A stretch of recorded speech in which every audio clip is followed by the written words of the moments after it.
Nous sommes en plein hiver et il fait un froid de canard, mais pas en Côte d'Ivoire mes amis, car là-bas le soleil est toujours au rendez-vous et les températures avoisinent les 35 degrés Celsius.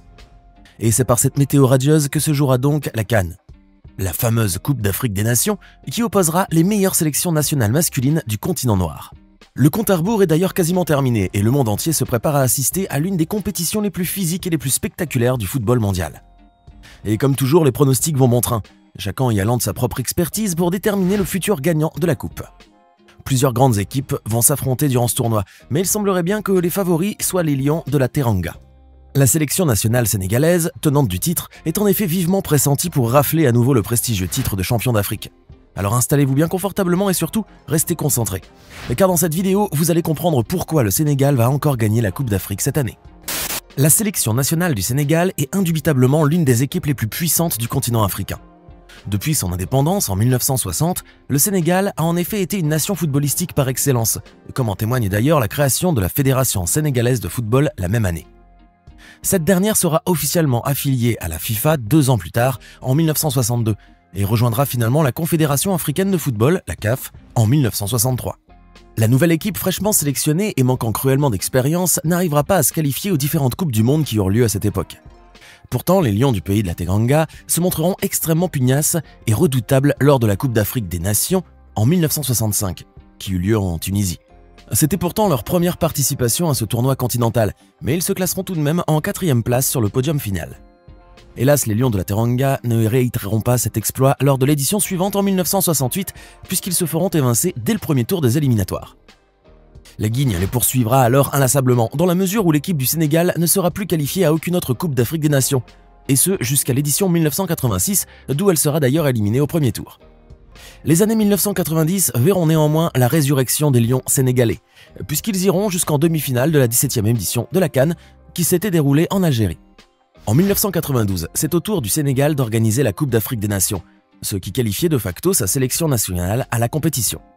Pour la première fois de leur histoire, les Lions de la Teranga étaient donnés favoris, mais ils furent finalement éliminés par le Cameroun en quart de finale. Le même fatidique scénario se répétera malheureusement en 1994, où elle se fait cette fois évincer en quart de finale par l'équipe de la Zambie. Et comme il n'y a jamais 203, le Sénégal se fera de nouveau éjecter de la compétition africaine en l'an 2000, toujours en quart de finale, mais cette fois contre le puissant rouleau compresseur du Nigeria. Mais il faudra attendre l'année 2002 et l'arrivée de l'entraîneur français Bruno Metsu pour que le Sénégal accède enfin à la consécration, tant sur le plan continental que mondial. Cette année-là, les Lions de la Teranga seront finalistes de la CAN pour la toute première fois de leur histoire.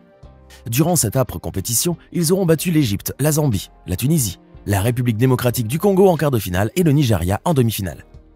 Les Sénégalais s'inclineront finalement face au Cameroun par une séance de tir au but, après 120 minutes de jeu éprouvant qui s'était soldé par un match nul vierge.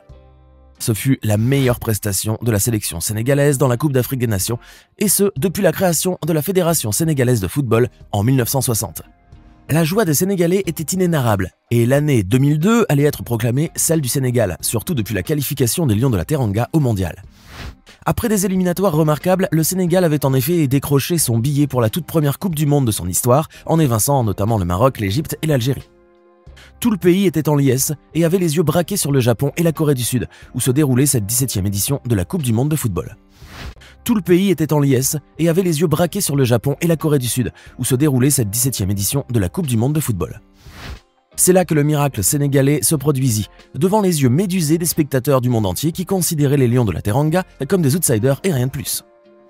Non seulement le Sénégal se qualifia au 8e de finale, mais il contribua également à éliminer la France, tenante du titre précédent et donnée favorite dans cette Coupe du Monde.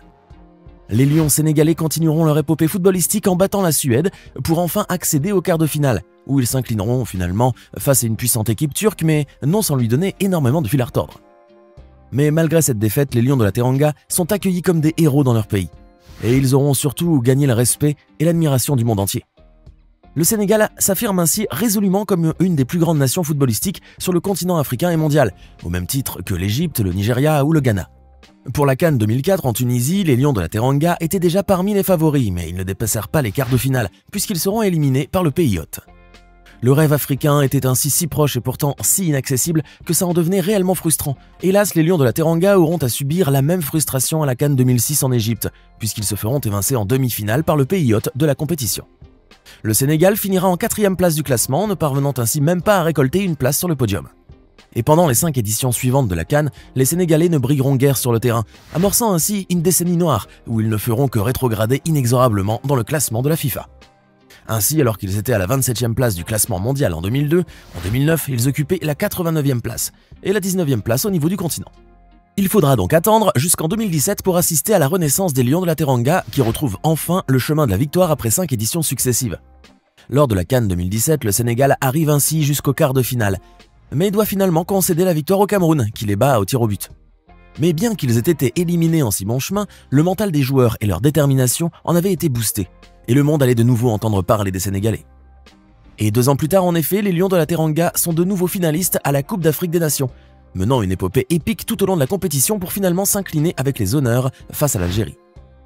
Toute la planète salua le parcours totalement passionnant et spectaculaire des Lions sénégalais, et cela s'en ressentit également dans les classements.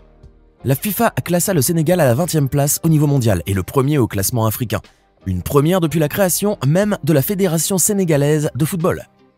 Les pronostiqueurs du monde entier surent alors qu'ils tenaient là une équipe de gagnants, dont la cote grimpait en flèche, et qui était bien partie pour remporter la prochaine compétition.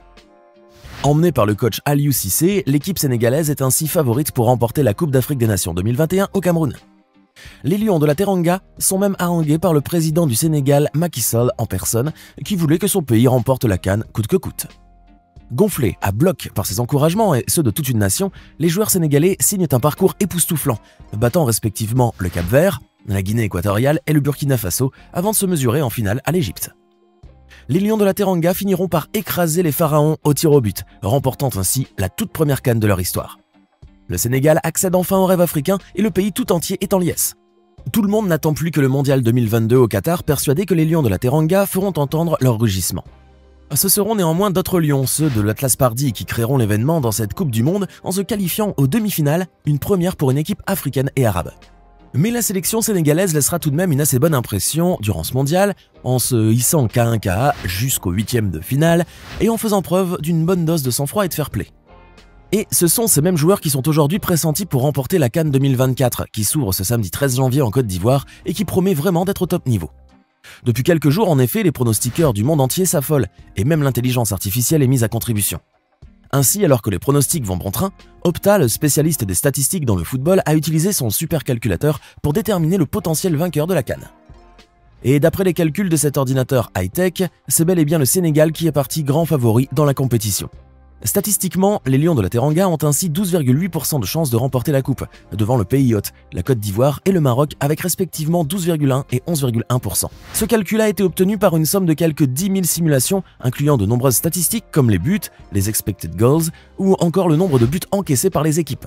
Mais aussi précis soit-il, ce calcul demeure hypothétique et pour le moins aléatoire, car comme on dit en Afrique, le ballon est juste gonflé d'air, et le score n'est vraiment effectif qu'après le coup de sifflet final. N'oublions pas que c'est ce même supercalculateur qui avait classé l'Argentine comme 9e favorite au Mondial 2022, ne lui octroyant guère que 5,1% de chance de remporter une 3e étoile à son maillot. Mais quoi qu'il en soit, le Sénégal est bel et bien le favori de cette édition, malgré le fait qu'il soit tombé dans le groupe de la mort.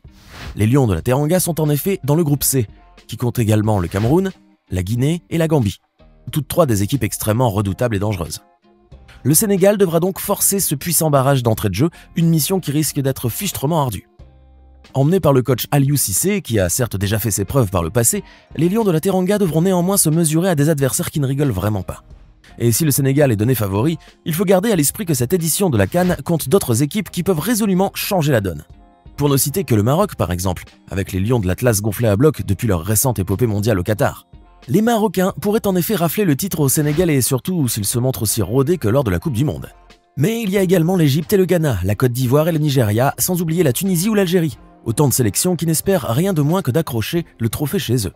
Pourtant, les joueurs sénégalais sont très confiants et restent persuadés qu'ils pourront conserver leur titre de champion d'Afrique. Car même s'ils sont donnés gagnants sur le papier, ils savent pertinemment qu'ils devront suer sang et eau pour atteindre la victoire. Et puisqu'ils se sont très bien entraînés ces derniers mois, ils seront donc au plus haut de leur forme pour le démarrage du tournoi. Pour le moment, la FIFA les classe 2e en Afrique et 18e au niveau mondial, un rang que les Lions de la Teranga n'ont jamais atteint auparavant. Une chose est donc certaine, si les Sénégalais continuent sur cette pente, ils pourront peut-être se hisser au top 10 mondial, et s'ils remportent la coupe, ils pourront même figurer au podium. Nous aurons alors une sélection sénégalaise qui serait la 3e ou la 2e, voire même la première meilleure équipe au monde, ce qui serait une véritable consécration non seulement pour le Sénégal, mais également pour l'ensemble du continent africain. Les Lions de la Teranga ne seront donc plus jamais considérés comme des outsiders, mais comme de potentiels vainqueurs qui méritent tous les aspects et tous les honneurs. Et avec la Coupe du Monde 2026 qui se profile à l'horizon, on peut même espérer un renouveau du football africain au niveau mondial. Qui sait, peut-être bien que les Lions de la Teranga réitéreront l'exploit des Lions de l'Atlas et marqueront cette Coupe du Monde qui se déroulera en Amérique du Nord. Il est certes vrai que nous n'en sommes pas encore là, mais du moment que les rêves sont gratuits et nous engagent à rien, pourquoi donc s'en priver ? Il ne nous reste ainsi plus qu'à nous délecter des matchs spectaculaires qui nous attendent pour cette CAN et espérer que le Sénégal tienne sa promesse et remporte la coupe. Maintenant, dites-nous dans les commentaires